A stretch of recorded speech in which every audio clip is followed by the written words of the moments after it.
guess it's time to say goodbye to this intake manifold. I decided I wanted the Ultra Race one, so this one has to go. So I'm gonna pack this one up, take the fuel rail off, and then take some of this sensors off of it, and then I'll be shipping off the intake manifold, the spacers, and the throttle body.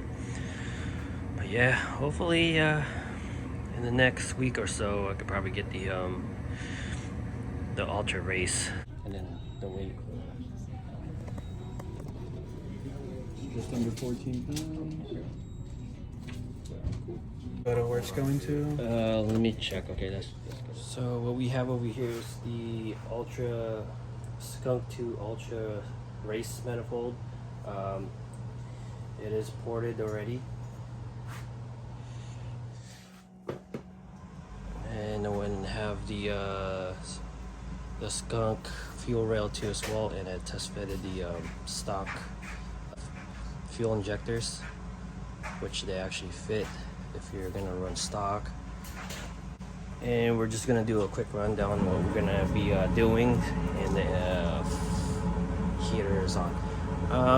And then we do have the 90 K-tune throttle body, and then we're gonna be installing K-tune TPS sensor and a map sensor, air temp sensor, the Downstar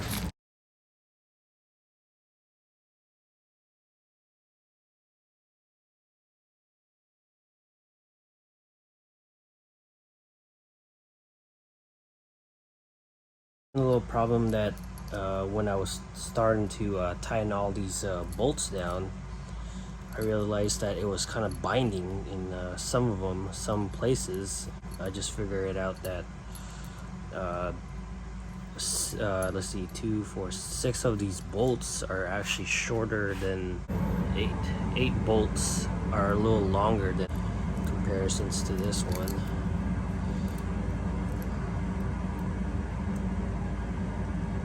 See how just a tiny bit shorter.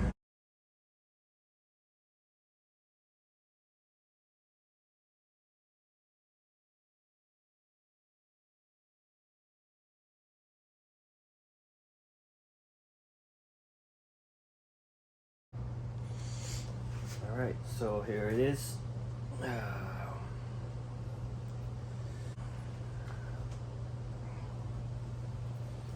This thing is quite heavy. Okay, so we got the Downstar bolts in here. I did strip one of the bolts over here because I don't know. So I end up replacing it for seeing a new one.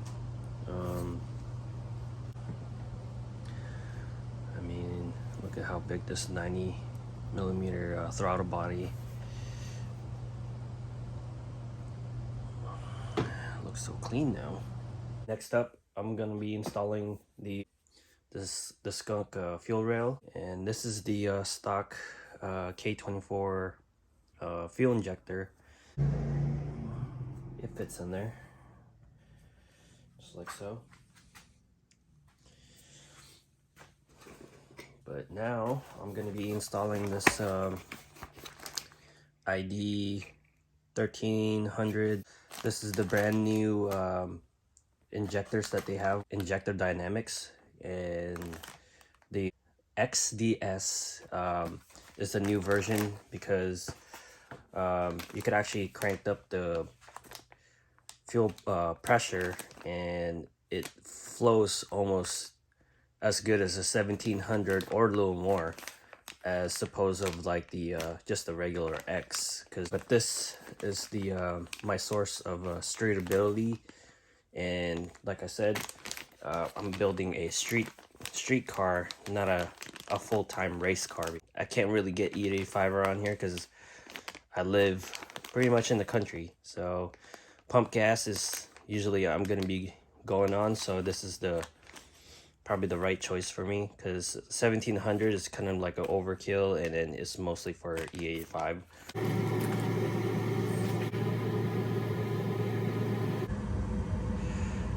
1300 XDS. So if you're just gonna be doing a street car, I would suggest 1300 XDS would be the good choice, because you could actually switch out to gasoline, and with the 1700 XDS is mostly for ethanol. So I'm gonna be removing all of them out and install it to the K24 injectors. Are slightly bigger, but I don't think that really matters. This is just actually from the O-ring to O-ring.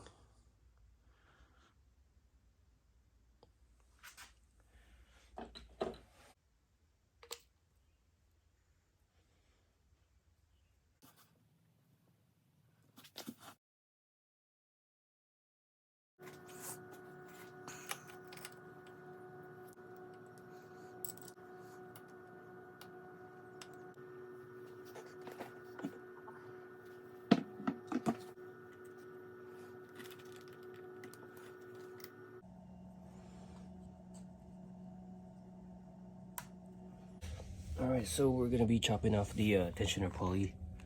Because of the race manifold, you won't be able to fit this.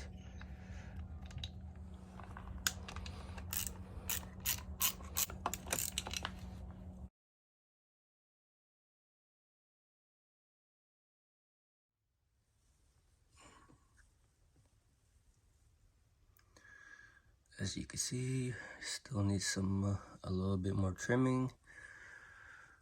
I understand that people will actually just cut this piece off right here and just call it a day, but I kind of wanted to just keep that.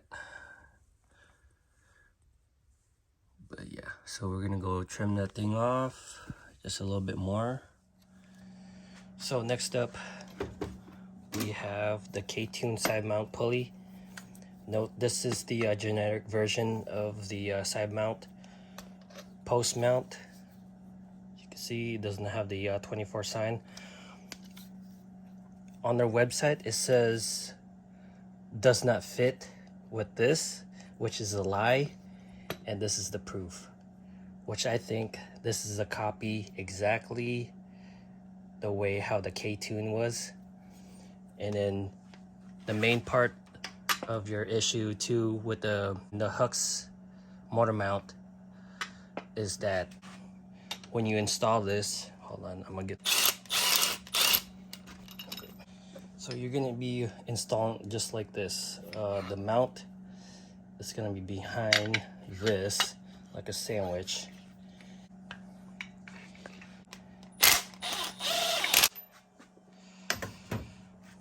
So that's your issue right there, is that gap. You can see the hooks. Usually this is sitting flush if you're, you know, a Honda, if it's going on your Honda, but that's the issue right there, is how thick the motor mount was. So I went to Home Depot, got me a piece of metal the same thickness as this, so I'm making a spacer just for this, so I could have the same, to have this thing even. If you don't, I mean, that's the reason why you're gonna have issues running an ultra race, because of that.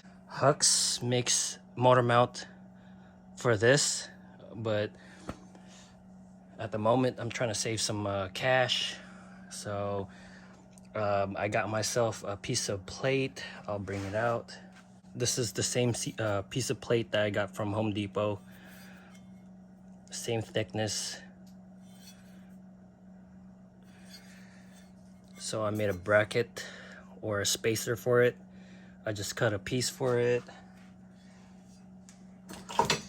I'm not gonna show how pretty it is, but I'm gonna mount it on this side pulley so you could see that it'll even out with the Hux motor mount.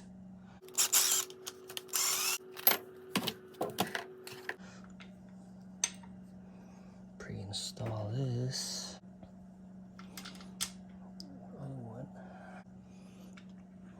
the camera focus on it.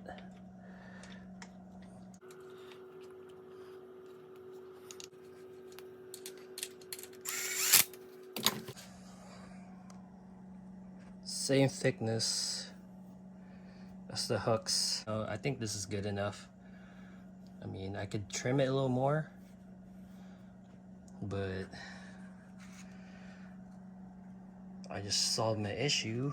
So I fixed the issue of running the hooks motor mount with the side mount pulley with the ultra race manifold. A lot of people will have issues doing this, and then they end up cutting, I don't know, I've seen pictures of them cutting some pieces off, which I didn't cut anything. The only thing I cut is the spacers that I need to make for this hooks motor mount. There we go. And here's the belt that I have over here. This is from a 2002 Acura base model. Apparently the Type S serpentine belt is shorter, so I'm not quite sure I got the right one, but it seems like it fits. If you guys are looking for that belt part numbers, this one right here from AutoZone, it's perfectly lined up. If I didn't have the spacer, that thing would be pushed offset to one side, so that makes the belt crooked.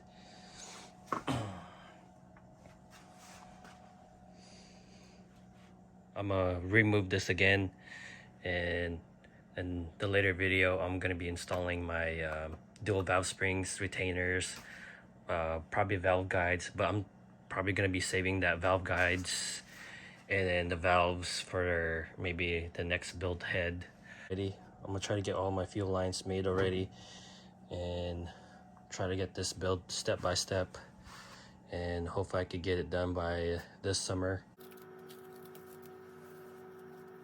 Gotta find a way to shove that without fraying the see, it's going in.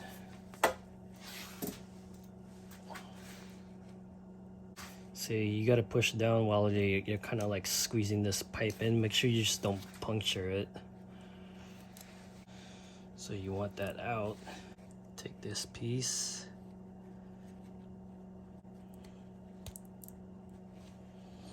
So it's not flat in there yet. So what you gotta do,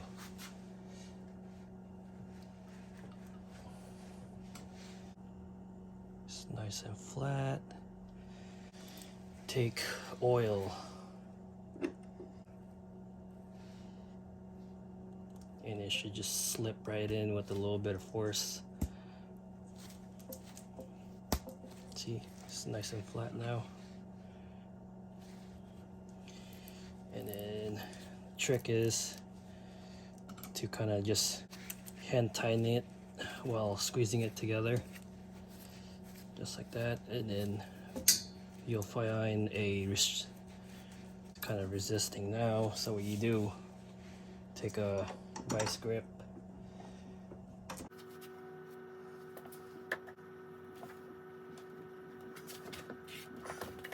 okay, it's done. It's nice and flat, but it's not even. You can make it even if you want to, but I choose not to.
So next up, I'm going to be putting the work wheels on the MR2.